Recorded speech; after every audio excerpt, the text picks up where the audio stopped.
Findings are a crucial part of making jewelry, and if the findings you need are not available, you want custom findings that closely match your style of jewelry, or you would like your findings to be a bit easier on your budget, this video is for you. I'm here today to show you just how easy it is to make your own findings at home. All you need is some wire and a few hand tools.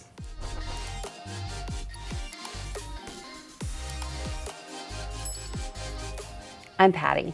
I'm a jewelry designer here at Fire Mountain, and in my career I've specialized in wire work, and I'm so excited to share some awesome tips and tricks that I have learned along the way for making beautiful wire findings. This video will cover 4 main categories: jump rings and bails, eye and head pins, earring findings, and clasps. Jump rings and bails. Okay, well, let me show you some of the jump rings that I have made so you can see what is possible. You know, you can make jump rings that look just like the ones that you purchase in packages from Fire Mountain. Let me pour some out here. You can see that I label my jump rings. I put the SKU of the wire or the number of the wire here, the gauge of the wire, and the brand, so I always know what I have to work with. Look at how perfect these jump rings are. They look great. There are also a couple of other ones here. Let's see. Here are some turquoise zebra wire jump rings. Look at how fun those are. Perfect jump rings that will really personalize your piece. And we've got these great purple jump rings too. These are also zebra wire, but they're a thinner gauge. Just love these. So I'm going to set these aside, and we're going to go over to the Coiling Gizmo, and I'm going to show you a great way to make lots of jump rings so easily. Okay, so here we are with our Coiling Gizmo. If you've never seen one of these before, this is a treat. This is a really great tool. This is the mandrel, and it just attaches to your table with a little clamp down here. It's very adjustable.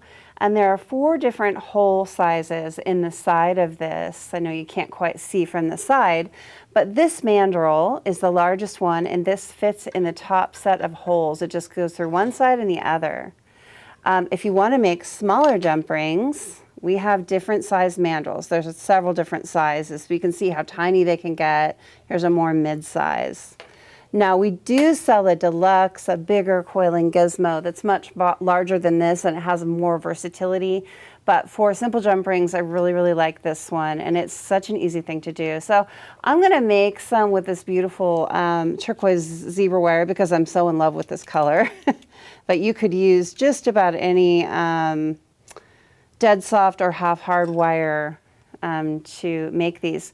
So there's a little handle here, and I'm just going to wrap the wire. It doesn't have to be neatly, a couple of times around that handle part here. Then I'm going to hold the wire, and I don't even cut it off of the roll. I just let the roll hang down here, and I can hold it by the roll here. And then I am just going to let the wire, see how that is coming around this part of the mandrel. This section here is actually where you'll create your jump rings. So I'm just going to hold the wire so each coil is right next to the other, and I'm just going to roll it up like that. Look at how easy this is. You can use this to make coils. You can use this for wire wrapping to make coils that you'll put around other wire. But look how simply and quickly I made all of these jump rings. We're going to cut these up, and they're going to be perfectly round. So in order to finish this up, I'm going to snip my wire right off, and I'll set that aside. And then I'm just going to snip my wire somewhere here in the middle, just to unattach it, and this little tail will just fall right off. And then we'll just take that gizmo out and pull off our coil, and then we're going to go over to a close-up shot so I can show you how we cut these apart with a saw. So we have this great coil of wire that we made with the Coiling Gizmo. There are a couple of different ways to cut the jump rings up that are very effective. I'm going to show you a special tool that we have. It is made for specifically cutting jump rings. You can see that there is a hole here where we can put the coil, and it holds the coil from all sides. And then it's got these special slots in it that we're going to saw down through one side of the jump ring. But first I have to make it the right size to fit in there. It's a little bit too long right now. So I'm going to cut this in half. So I'm just going to bend it in one spot and get my flush cutter in there. All right. Now we've got a more manageable size of coil to put in there. And I've got a little tail kind of sticking out over here, so I'm just going to cut the little bit of tail off so I have kind of a perfect coil to put in there. So I'm going to go ahead and just slide that in. All right. Then I'm going to just hold on to this, and you can see that there's a little spike here that comes down.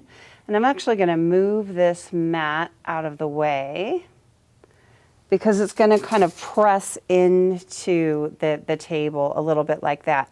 So I'm holding this at kind of an angle. And you can see that there's a slot on either side. So if you're left-handed, you would cut from the other side. I'm right-handed, so I'll cut from this side. But you don't cut down through both. If you cut down through both, you'll end up with little half-moon shape wires, and that's not what we're looking for. So I'm going to let this rest against the table at an angle. That's natural for me to come up and bring my jeweler's saw.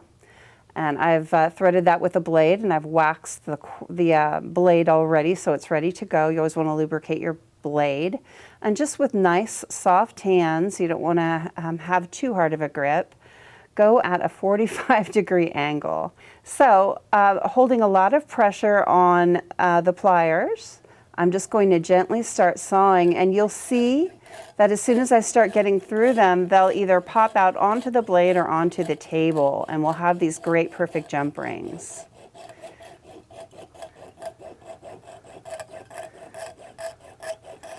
I'm just going to saw a few. It takes a little while to saw through all of them, but you'll see here that I have several perfect jump rings now, and all I need to do is undo my saw blade and let those fall off. We've got one that was kind of the beginning one, but if I kept sawing, I'd have a whole group of perfect jump rings. I have a couple more here that were still in there. Okay.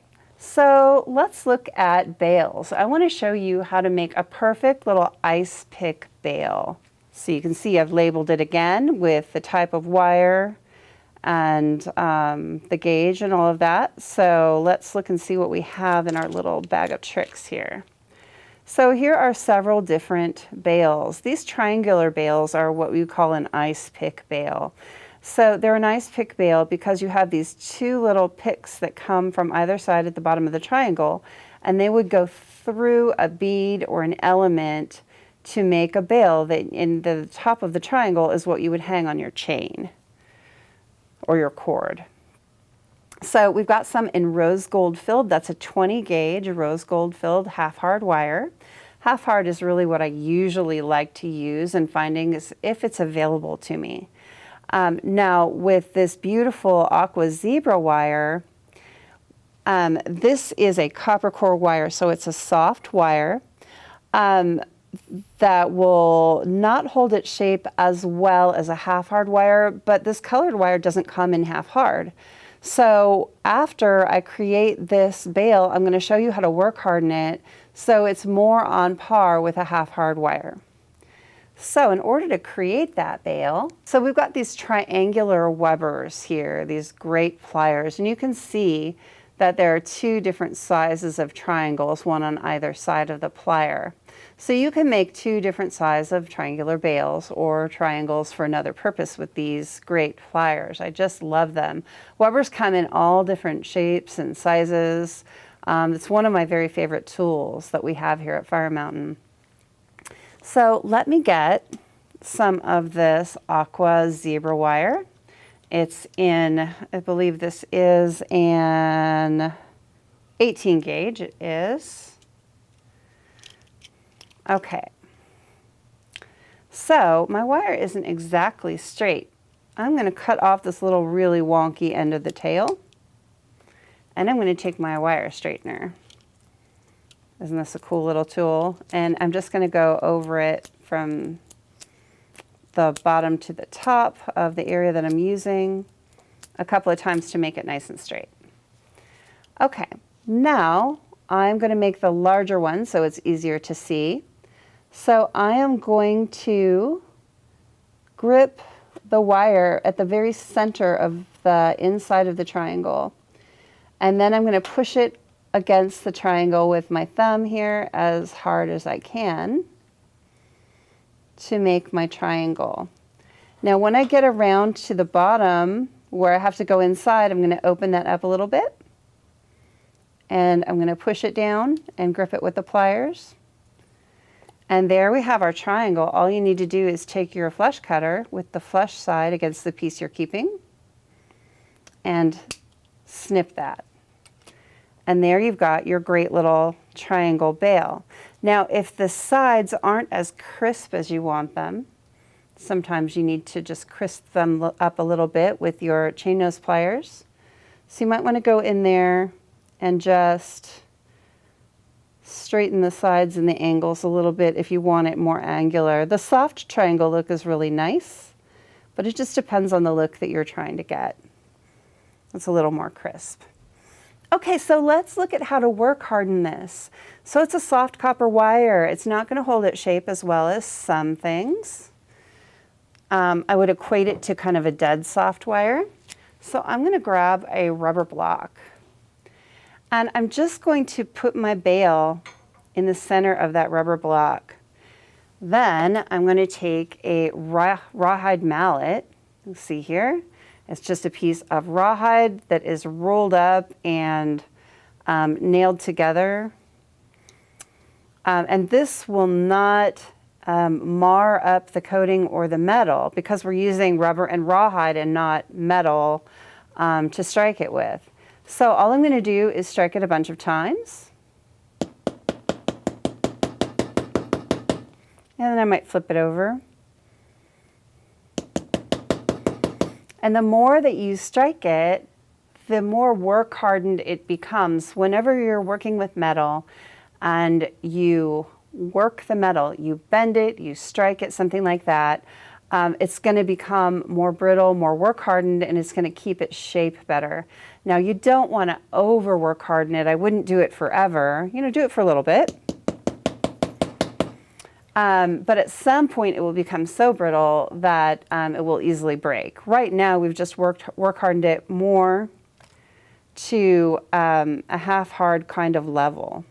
So there we have your own bails and jump rings. Wonderful. They are so much fun, so easy to make. Anyone can do this from home with just this little skill set that you learned today and a couple of hand tools. Let's look at eye pins. So you can see I have the bag labeled with the ID or the SKU of the product, so I can find that again if I want it. The gauge, which is 20 gauge, and with the brand, this is silver parawire that I've used to create these. They're really all the same thing. They just have different size eyes. So we've got a larger one, a middle one, and a very tiny one. An eye pin really is just a piece of wire with a loop at the end. So this is probably the simplest possible thing that you can make at home as far as findings go. So let's just set those aside. I'm going to show you how you make one of those. We're going to use the round nose pliers. You can see that the barrel is completely around on both sides. And let's get some 20 gauge parawire. I love parawire. I use this all the time. It's got such a brilliant finish on it that it actually looks like sterling silver wire. However, it is coated with a silver plating, and it's got a copper core, so it is fairly soft. All right, so you can see that this is pretty wonky at the end. I'm just going to go ahead and snip that off because I don't want to use that. And make sure and always cover it with your thumb or your finger before you cut it so it doesn't fly up into your eye. You want to protect those eyes. Okay, so you can see that my wire naturally curves coming off of the roll here, and I want my pins to be fairly straight. They don't need to be perfectly straight, but I want them to be straighter. So there's a couple of different ways to do this. You can use some nylon jaw pliers and go around it a few times, but I really like this wire straightening tool. So it's a little kind of a triangular tool when you fold it up. It's got these 3 little rollers, and you just put the wire in there from the base to the tip, run it over a few times, and it really straightens out your wire quite nicely.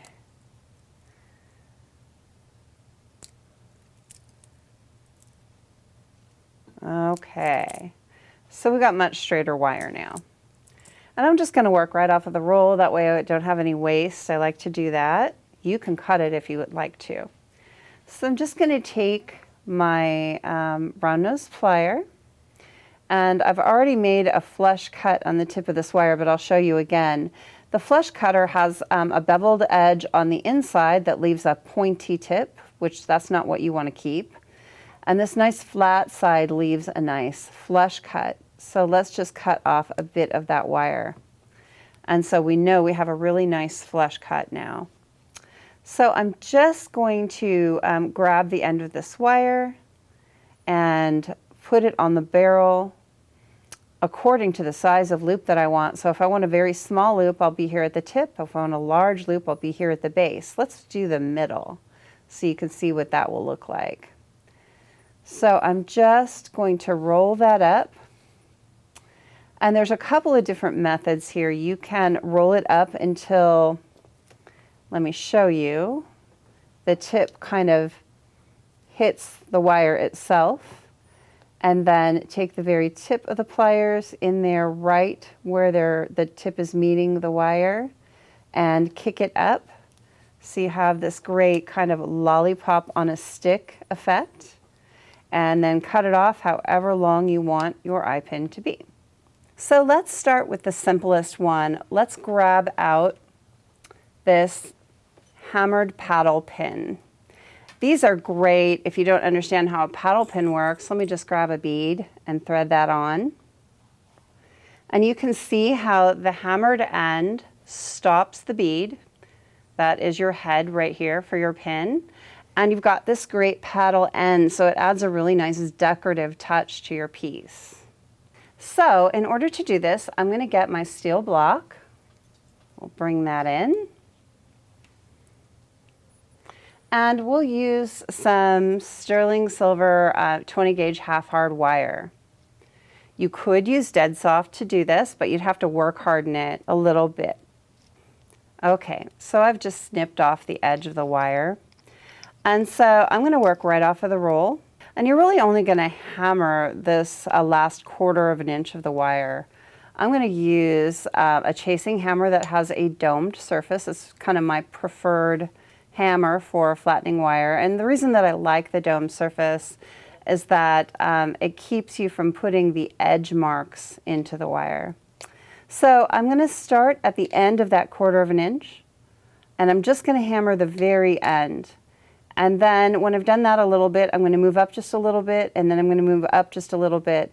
And that's going to give us this nice splayed look. So it's wider at the end than it is at the juncture here where we stop hammering. Okay, so let's go ahead and do that. So I've got just a little bit of the tip hammered, and then I'm going to move up just a little bit. And then I'm going to move up just a little bit more. Usually in about 3 sets of striking, you can get that result. And then I'm just going to take a sanding pad, or you can use a file, either one really works. And I'm just going to kind of sand the edge to get a nice even look so it's not pokey. You always want to, whenever you're hammering something, you want to check to make sure that you don't have any edges that are going to poke your skin and hurt you. That's much better. Okay, so then I'm going to just decide how long I need this head pin to be. If I wanted a 4-inch head pin, I'd put it way down here. If I want a 1-inch head pin, I'd cut it down here. Let's get our flush cutter, and you want to cut with the flat side of the flush cutter against the piece that you're keeping. So you have a nice flush cut here at the end. And there you have your hammered paddle pin. So when you think about earring findings, most people immediately think about French hooks. So I've got some examples of French hooks here that I'm going to bring out for you. And again, I've labeled them. And let's look at what we have here. So we have 4 different variations on a French hook. And I want to show you kind of the difference. Let's put them all facing the same way. So here, starting out, we have a very standard French hook. And then we have one that's a bit elongated. Then we have one that is elongated and hammered. And then we have one that has a ball element on it. So all of these really look a lot like what you would purchase pre-packaged, pre-made. And you can make these at home so easily. I want to show you some jewelry that has homemade earring findings on it. You can see that I used the same wire that I used to create the element to create the ear wire. So there's great continuity in exact color and size there. I really, really like these. And then here we have an open shank ear wire that I've added a ball and a crystal to, so it really flows nicely into that earring. Let's look at making some of these guys. I'm going to use some standard 20 gauge sterling silver half hard wire to make my ear wires. I really like to use half hard when it's available in the material that I want. And with the sterling silver, it certainly is. So there's a natural curve to the wire. I'm not going to bother straightening it to make my ear wires because there's places where I'm going to actually use that curve. So I'm just going to leave it right on the roll. In order to make this very simple ear wire, I'm going to first make this little loop down here. And in order to make that, I'm just going to snip off the edge of the wire, just the very end, and make sure there's a nice flush cut.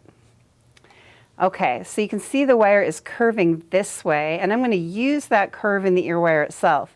So I'm going to take my round nose pliers, and I'm going to grab the very tip of that, just not too far up the plier. And I'm just going to roll it up onto itself there. So I've made a little loop, and you can see the loop there. And I'm just going to kick it up so it's right like a lollipop on a stick. Then I'm going to take my stepped pliers, and I'm going to take the largest barrel here of my stepped pliers, and I'm going to put it right in there so the loop is just kind of sticking out here. And then I'm going to push the wire around the barrel until it crosses over itself like that, so it makes a teardrop. And then I'm going to take my chain nose pliers, and I'm just going to grip the wire, and I'm going to kick the tail out like that, and then pull it apart a little bit. And so you have your part that will go through your ear, your loop to dangle from, and then I will go ahead and snip the tail off a little ways down, so we have our little kicked out tail like you do in your usual ear wire. I made this one a little shorter. And then you can go in here and you can adjust a little bit. You can make your loop either way. It's really up to your own creativity. If you like the longer tail, you can do that. If you like a shorter tail, you can do that. So there's a very simple French hook. Okay, now let's look at making clasps. We'll be using this 16 gauge half hard sterling silver clasp. A lot of the times when we're making findings, we're using maybe 20 or 18 gauge, but I chose 16 gauge because I wanted a nice heavy wire for this particular type of clasp. The reason being is that it's not wrapped and it's fairly large, so I wanted it to really hold its shape. Very simple hook and eye. Let me show you how we make that. I'm going to go set that aside and grab some 16 gauge sterling silver wire. So the first thing I'll do is just snip off the tip to make sure I have a nice flush cut. And I used the outside edge of my flush cutter against the piece that I'm keeping. All right, so we're going to start by making this hook. And I'm going to show you in the orientation that it is what we're going to do.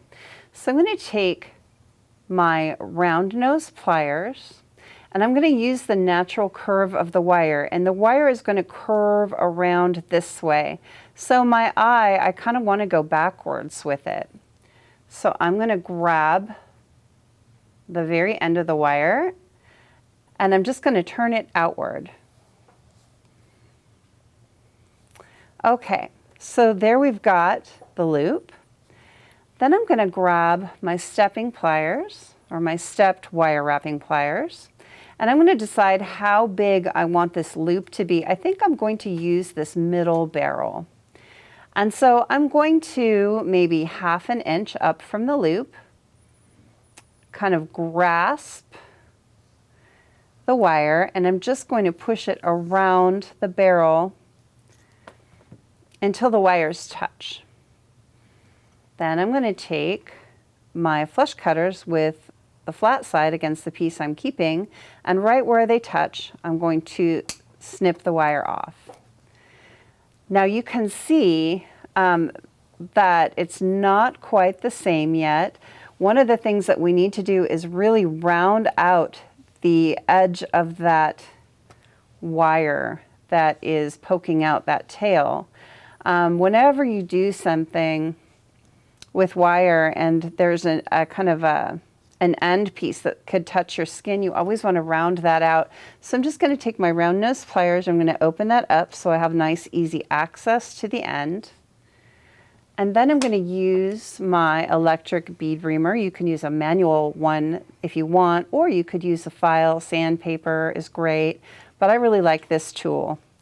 And I'm going to put the little cup against the edge of the wire and use lots of pressure from both sides. And I'm just going to round that out, and I'm going to keep going until it is just baby soft to the touch. You don't want anything pokey. Okay, that feels really good to the touch. It's not going to scratch my skin. Then I'm just going to put my round nose pliers back in there and push it back together and just leave a little bit of an opening, and there I have my hook. And it's a little off plane from working the wire, so I'll just use my chain nose pliers to make sure it's all back on a nice flat plane. Okay, so now we need to make the eye. I'm going to go ahead and snip off that little end of the pokey wire there. And I'm going to do the same thing as I did before. Let's put this in the direction that we're actually making it in. And I'm going to make the little loop first, although you could do it either way. And I'm kind of going backwards against the wire until it touches itself, and that's the small loop. Then I'm just going to use my round nose pliers. You could use the stepping pliers if you want, but I feel like the round nose are good enough. And right up against, know how well you can see that, right up against the loop, I'm going to go to the very bottom of my round nose pliers, and I'm going to push the wire all the way around against that until it crosses over and goes right over the beginning of the other loop. Then I'm going to take my flush cutter, and right where it meets, I'm going to cut it off. Then you can see that it's not on plane, it's not flat. So I'll take my chain nose pliers and I'm going to work it until it's all nice and straightened out. And then you can see that the tip doesn't quite touch over here. So I'm going to kind of open it up sideways like I would a jump ring and rock that tip back and forth so I have a nice tight closed loop. And there we have the new hook and eye. We've covered all the basics of how to make earring findings, eye pins, head pins, jump rings, bails, and clasps. I'm so happy we're here today and hope you've gained some great knowledge to take forward in your jewelry making. And if you make findings, be sure to post pictures here. We'd love to see what you create. For more how-to videos, be sure to check out our video library on the Fire Mountain website. Be sure to like, comment your questions, and share this video. And become part of the Fire Mountain family both on Facebook and YouTube so you never miss a video. Be sure to subscribe to our email list so you're the first to get inside information on our upcoming specials and sales. Thank you so much for being here, and we'll see you next time.